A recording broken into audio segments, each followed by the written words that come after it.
Hi, and welcome to this episode of John's Model Kit Review. In today's episode, I've got another cool review for you. This time it is Accurate Miniatures 1/48 scale Yakovlev Yak-1. This is Accurate Miniatures kit number 3423. This kit debuted in the late 90s. I love the fact that we have some of the VVS subjects currently available, and this kit represents an early Yak-1, and it comes with the optional skis that were fitted to some of the Yak-1s in winter service. In this model kit review, we will be taking a look at the kit instructions. We will also take a look at the surface detailing on the exterior of the kit.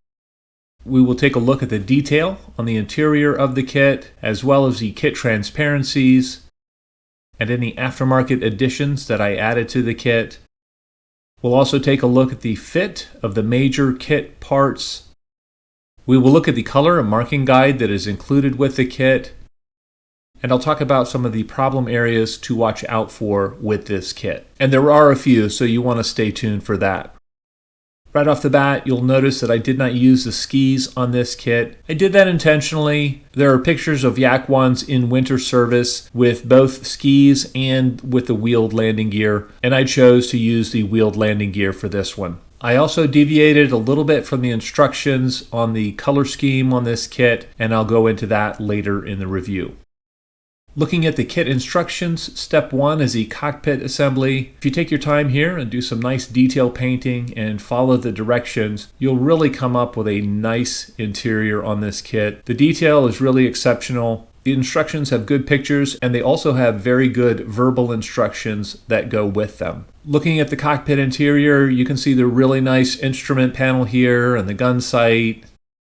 I added some Eduard pre-painted photo etch seatbelts to dress up the interior a little bit, and I also used a Squadron vacuform canopy for this kit because the kit canopy parts are a bit on the thick side, and the framing, especially on the front of the canopy, is not really representative of a Yak-1.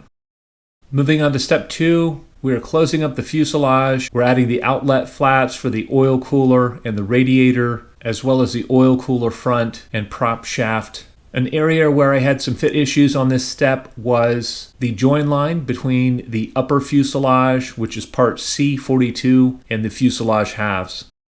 I had to do some very careful cleanup around this. I was able to get a good result, but it took a lot of work to get there. Another area that required a lot of cleanup was the underside of the oil cooler and the underside of the radiator, so you want to be careful in these areas.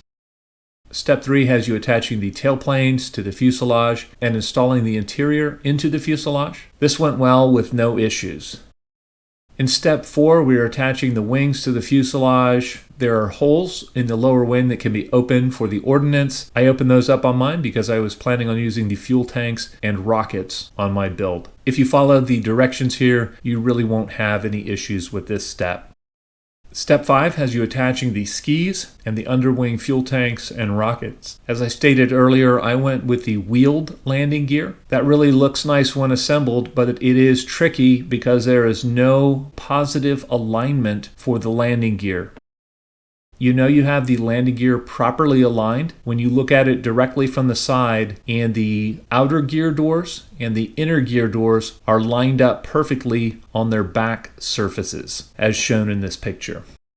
In step 6, we're adding the final details to the kit. Again, if you take your time here, everything should come out really nice.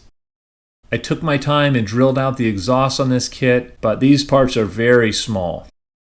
Moving on to the painting and marking guide. This one's a little interesting because it has you painting the aircraft in the summer colors first and then applying the white distemper paint over that. And they have a picture of a finished kit that was done with that method on the back of the box.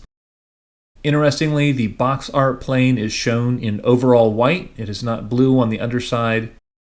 I studied a lot of photos of actual Yak-1s, and it seems that many of them were painted overall white for their winter camouflage, straight from the factory, and so that's how I painted mine. I know there's a little bit of a yellow tinge to the white in some of the photos, but that's more the lighting and the camera than it is in actuality. I used a slightly different white for the ailerons and the rudder and the elevators to give the surface finish some contrast. And then I weathered this plane fairly heavily with some pastels.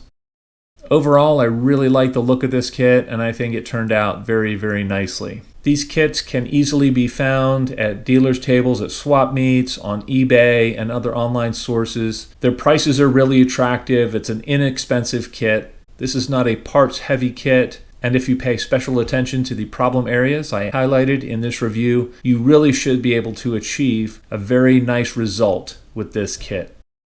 The use of the Squadron Vacuform Canopy and the Eduard seatbelts really makes this kit a little bit nicer than the standard one. And I love the way this kit looks on the shelf. It really turned out nice. Well, I'd love to know what you guys think. If any of you have built Accurate Miniatures Yak-1 previously, please feel free to comment in the comment section below. As always, I hope you found this video entertaining and informative. And until next time, model on.